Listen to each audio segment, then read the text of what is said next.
Round 2 then of the British 125cc and Open Class Championship moves to Cumbria and Brampton. First heat off the line, the 125s, and this is going to be really interesting. A deep, sandy track, and here they come. It's number 1, Swanson on the inside here.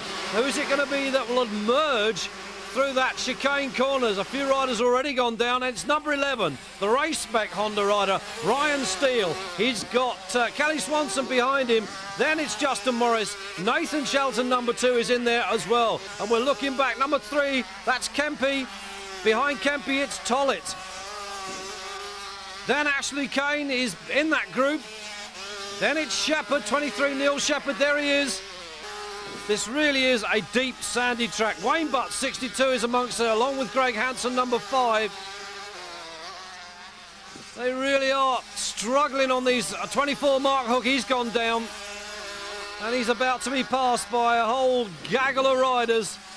And I have raced at this circuit in similar conditions, and believe you me, it's hard. Tony Marshall, number 12 on the RWJs. Kawasaki's had another terrible start. This lad just doesn't seem to be able to get it into gear. Number 11 then, Brian Steele. Still being pursued by number 1, Kelly Swanson, and Justin Morris, number 10. We're looking back for Prince, and there he is, the Welshman, now up in the 4th. He's got Shelton behind him, then Kane. We're looking back, Danny Tollett's gone through. Wayne Butt is amongst that group. There is Kempe, number 3. Neil Shepherd is right behind him, his teammate. And lurking behind that group, number 5, Greg Hansen, the senior citizen of 125 Racing. Number 18, Jamie Brearden, just gone through, beginning to pick up the points. But we're back with the leader. It is Steele. Steele from Morris now. Behind Morris, there's Prince, number 4. He's beginning to move. Now, Neil Prince knows this track well. He won in 1989 the Schoolboy Championship here. Someone on the side of the track. Couldn't see who it was. Once you get stuck here, you are well and truly stuck. Swanson gets through. A stranded rider really becoming quite a nuisance to everybody else. The battle is on at the front. Prince chasing number 11, Brian Steele. 10, Morris is still there in 3rd.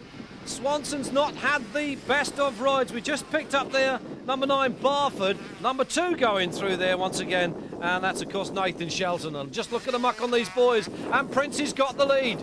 Neil Prince goes into the lead. And as I said, he knows this track well. Riding for Team Kawasaki this year, UK Kawasaki, changing from Suzuki of last year, and Princey leads this first 125 race away. Brian Steele starting to drop back. Swanson beginning to pick up after an early race fall. He's now got number 2, Shelton, right behind him. Number 3 there, Austin Kemp, is also there with that group as the last lap flag goes out to Neil Prince. Second it is now for number 7, Barford. Looking back up the hill, just listen to that wind, and it's Prince then that takes the checkered from Barford. And 3rd then, Justin Morris.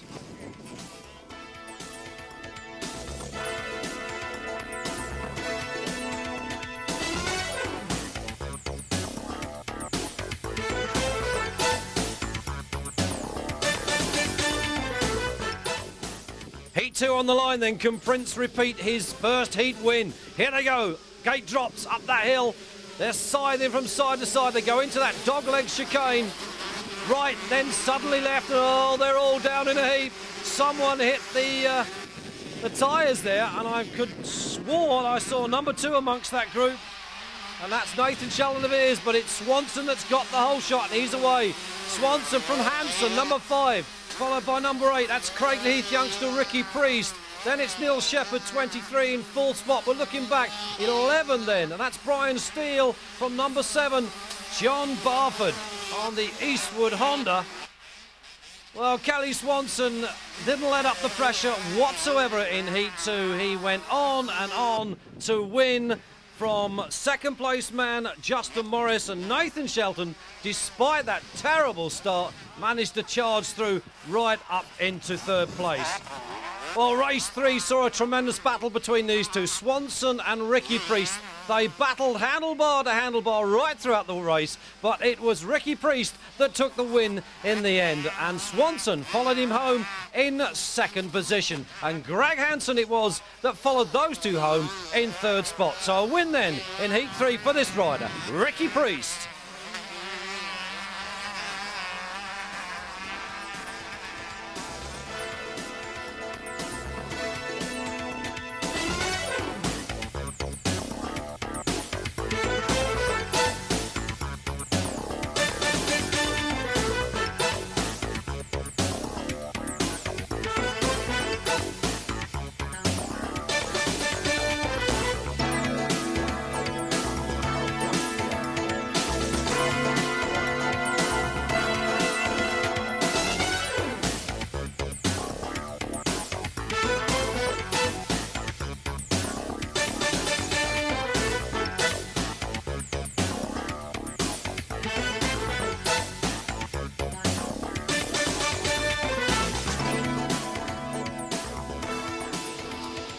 5-second board spins around. This is the first of the open class races on the line and away. And who's it going to be? Herring going through there on the inside. That's Craig Pratley, number 9, also tucked up on the inside, but it's Anstey yet again. Mervyn whole shot. Anstey has found a way through again, followed by number 8, Paul Malin. Then that's Eastwood. 21, that's Jason Jarvis. Whoa, he's lost it. Jarvis has gone down and very nearly gets run over by Cooper. Well, he's not had the best of starts again, Paul Cooper. These 250cc machines. Well, there's NICHOL. He's had a terrible start. Pratley comes around on the Chasab Suzuki, sponsored this year by an Italian forklift company, Chasab. It's nice to see somebody else getting involved in sponsorship in motocross, and we really do need people to get involved. 40 there. That's Paul Irwin. Comes around. Well, they're sorting themselves out. Whoa, that's a very bad start for someone. Daniel Smith, number 10.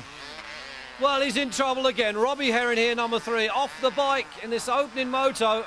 And way down at the back. He's going to have to work hard if he wants some major points. Malin it is now that leads. Paul Malin from Anstey, number 4. We're looking back. Then it's Eastwood in 3rd. Look at those conventional front forks on the Honda. None of the upside-down stuff for young Mark. 5 it is then, chasing very hard, Paul Cooper. This is NICHOL, the defending champion, the last man to win the British 250 Championship. Number 21 is still there, Jarvis. Well, he picked himself up and he's got going again, so it's not too bad. Brian Wheeler, number 7, on the Mako. Nice to see the bikes back in action. Number 9, Craig Pratley on the Suzuki. Well, there's Herring. He is way, way down, and look at those ruts. It rained here overnight. It's very, very windy. There's no problem for Paul Malin. He leads this first heat of the open class. Mervyn Anstey settling at the moment in 2nd. 3rd then for Eastwood. We've got no Jeremy Watley here today, suffering with that broken collarbone he sustained at the previous round at Canada Heights. But there they come. And Jarvis is really beginning to go some. Jason Jarvis picked himself up from that first lap crash and is beginning to pick up the pace. Wheeler down that hill, followed by Craig Pratley. It's a very technical circuit here. Very, very deep sand, and when it's wet, it makes it even harder. Saps the power of the bike, saps the energy of the rider. Herring having to settle back into his rhythm and try and pick up and salvage a point or two. But Malin having no problems. He is out in front and settling himself down into a 20-point lead. Looking back at 2nd place man. We're waiting for 2nd place man. There's the leader going through again. 2nd, it should still be. Well, there's Eastwood now, so we've seen a change. Eastwood goes to 2nd. That was NICHOL just going through. There he is. That looks very much like Cooper behind him. Yes, Paul Cooper beginning to settle down in the sand here at Brampton. Very difficult to distinguish the riders when they come to us, but that is Paul Malin, your leader. A little bit of rain on the front of the camera. It's quite wet here. Eastwood still hangs on to 2nd. We're looking back for 3rd. It should be this rider, number 1, Kurt NICHOL, still recovering from that shoulder injury or arm injury that he picked up in December. And listen to the wind. Malin wins. Heat 3 saw a better start for Robbie Herring. He led off the gate, and that's where he stayed right throughout the race on the RWJ's 250cc Kawasaki. Robbie Herring, 2-stone lighter for 1994, looking very much a contender. Kurt NICHOL, a fine race for him today, finishing 2nd to Herring in the 3rd heat. Mark Eastwood, a courageous ride after falling in Heat 3, breaking his collarbone, got back on the bike to finish 3rd and 3rd overall. Paul Malin winning the first 2 heats, fell in Heat 3 and came from dead last to 4th and to take the overall win. But it was Robbie Herring that won Heat 3.